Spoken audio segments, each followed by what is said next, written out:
لا الہ الا اللہ لا الہ الا اللہ توحید-sunnah.com لا الہ الا اس ویب سائٹ پر ملاحظہ فرمائیے ممتاز علماء کرام کی تقاریر، درس قرآن و حدیث، اسلامی کتب کا وسیع ذخیرہ، فرقے باطلہ سے مناظرے اور بہت کچھ۔ الا اللہ لا الہ الا اللہ إن قرآن الفجر كان مشهودا ومن الليل فتهجد به نافلة لك عسى أن يبعثك ربك مقاما محمودا وقل رب ادخلني مدخل صدق وأخرجني مخرج صدق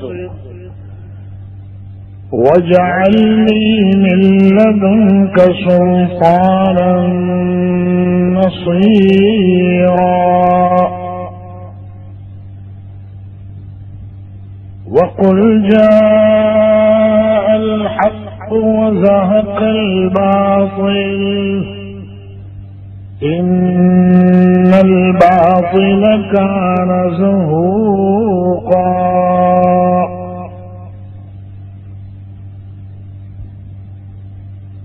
صدق الله مولانا العظيم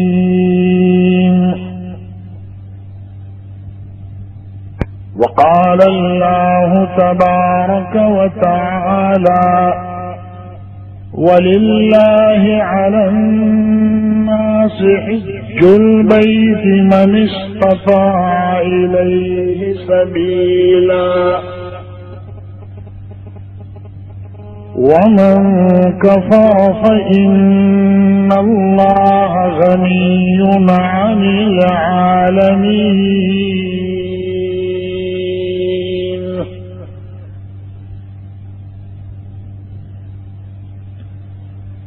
صدق الله مولانا العظيم وصدق رسوله النبي الحبيب الكريم ونحن على ذلك لمن الشاهدين والشاكرين والحمد لله رب العالمين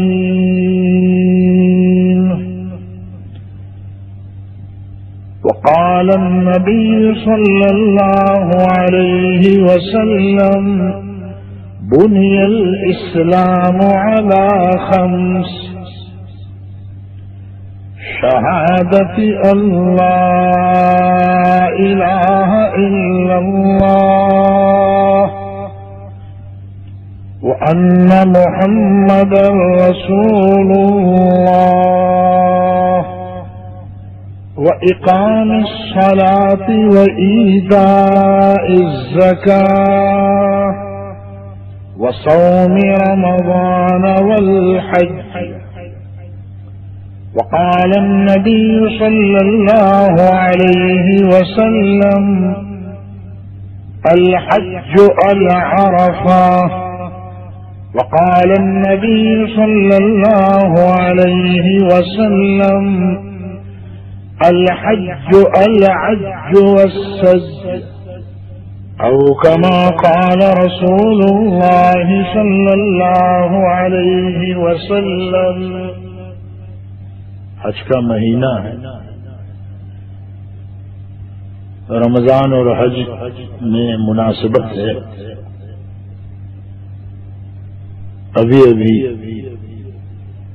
مولانا صاحب نے بڑی عمدہ نعت سنائی اور جناب محمد الرسول اللہ صلی اللہ علیہ وسلم اور مدینۃ المنورہ کی طرف جو مومن کا میلان ہوتا ہے اور ہونا چاہیے، بڑی بہترین نظم سنائی۔ اشعار میں بھی اللہ تعالی نے جاذبیت اور کشش رکھی ہے۔ شرط یہ ہے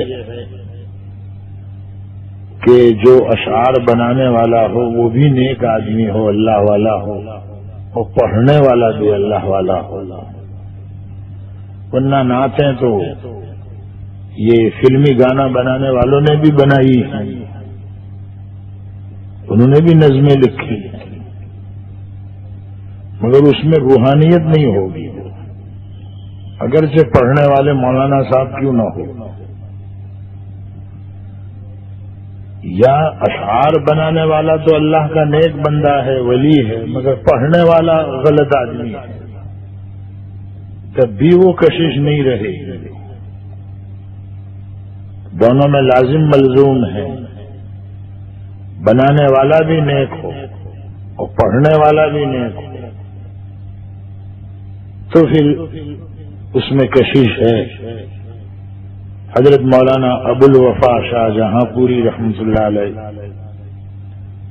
حضرت مولانا قاری محمد صدیق صاحب باندوی رحمۃ اللہ علیہ کے اشعار میں اکثر پڑھا کرتا ہوں۔ ابھی بھی انگلینڈ میں اور پناما میں جہاں جہاں ہمارے بیانات ہوئے پہلے نظم ہوئی اللہ والوں کی۔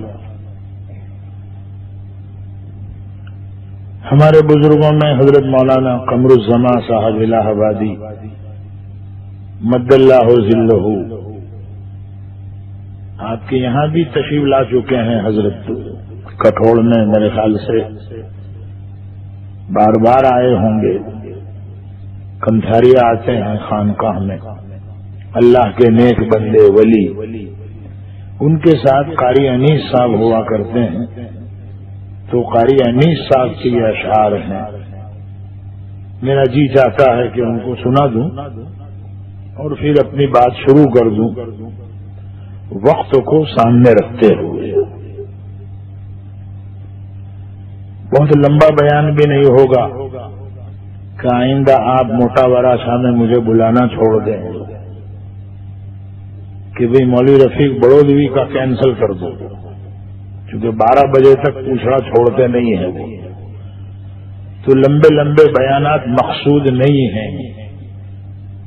میں بھی کبھی جوانی میں 2 گھنٹے 2.5 گھنٹے بیان کرتا تھا، سورت میں 3 گھنٹے بھی بیان کیا ہے میں نے، بس ایک جوش، مگر اب آیا ہوش، دیکھو اب ہوش آیا کہ ساری باتیں غلط ہیں، مختصر دین کی بات سمجھا دو، وقت کو اور مجمع کو سامنے رکھتے ہوئے، اس میں اپنی واہواہی مقصود نہ ہو، لوگوں سے اپنی تعریف نہ چاہتا ہو کہ میں نے آج بیان کیسے کیا،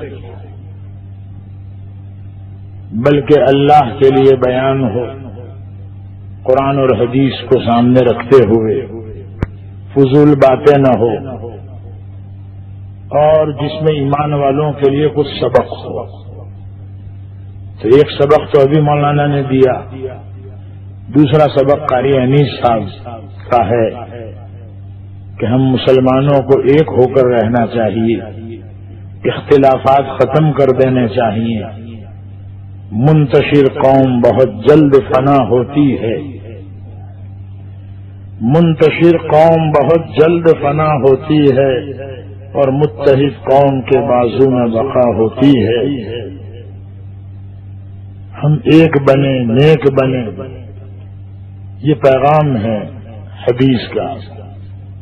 تو قاری انیس صاحب فرماتے ہیں، اور یہ اشعار میں نے حضرت کی موجودگی میں بھی پڑھے تھے، حضرت مولانا قمر الزمان صاحب اور قاری انیس صاحب بھی موجود تھے، تو وہ بھی ہنس رہے تھے قاری صاحب۔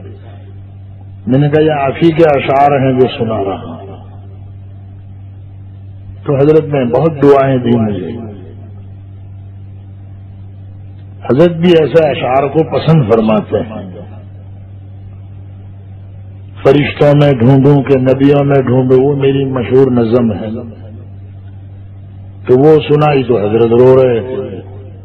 تو کہنے والوں نے مجھے کہا کہ آپ کی نعت پر حضرت رو رہے تھے کمرے میں، اور کسی کو بات بھی نہیں کرنے دے رہے تھے کہ سنو، جو پڑھا جا رہا ہے اس کو سنو. تو قاری انیس صاحب فرماتے ہیں خدا کے در پہ جھکنے جس کی پیشانی نہیں جاتی، یعنی جو نماز نہیں پڑھتا، سجدہ نہیں کرتا، اللہ کے سامنے جھکتا نہیں ہے، اللہ سے مانگتا نہیں ہے، تو کل قیامت کے دن اس کی شکل پہچانی نہیں جائے گی. خدا کے در پہ جھکنے جس کی پیشانی نہیں جاتی، بروز حشر اس کی شکل پہچانی نہیں جاتی، بروز حشر اس کی شکل پہچانی نہیں جاتی.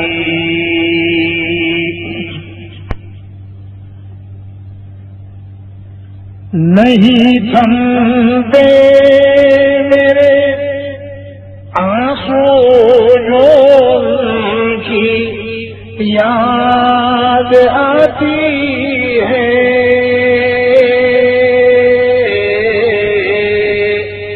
میرا اشارہ تو آپ سبھی سمجھتے ہیں، عاشقوں کا مجمع ہے،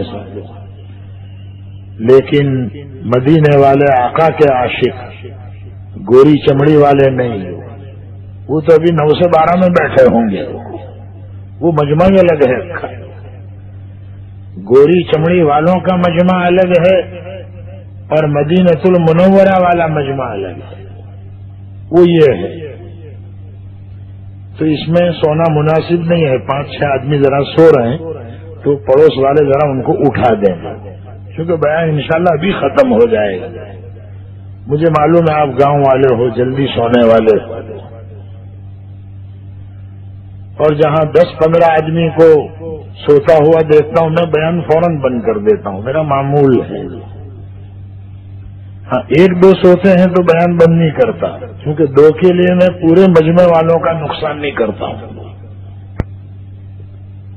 پرسوں بھی دمن میں بیان تھا ہمارا، تو 1 آدمی سو رہا تھا پورے مجمع میں بیان کرتا رہا، اور میں نے کسی کو کہا بھی نہیں کہ اس کو اٹھا دو، سونے دو بھائی، اس کو سکون مل رہا ہوگا یہاں اللہ کے ذکر والی مجلس میں، تبھی تو سو رہا.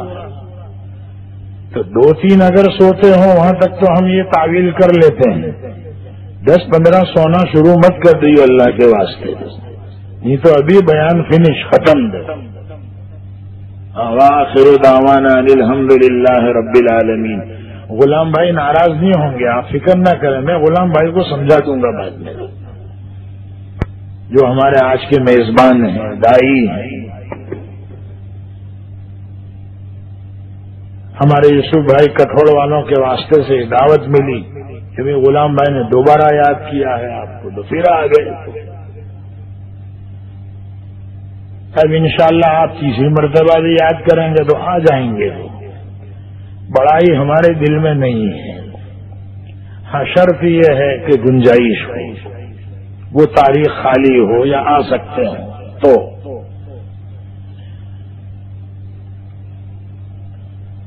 تو عاشقوں کا مجمع ہے. گوری چمڑی والے عاشق نہیں، وہ تو 9 سے 12 بجے چھوٹیں گے. وہ تو یہ مجمع انشاءاللہ بھی 11 بجے چھوٹ جائے گا. نہیں تھمتے میرے آنسو جو کی یاد آتی ہے،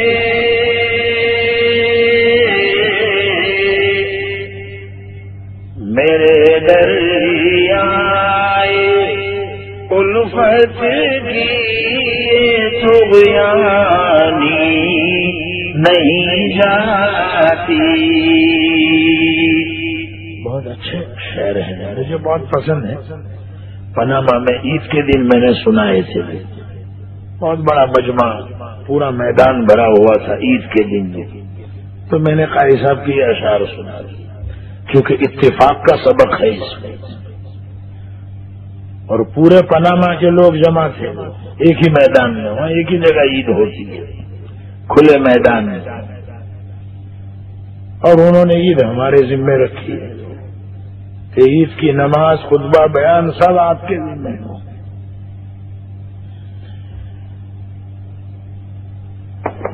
تو اشعار بڑے اچھے ہیں قاری صاحب کے. میرے دریائے الفت کی طغیانی نہیں جاتی.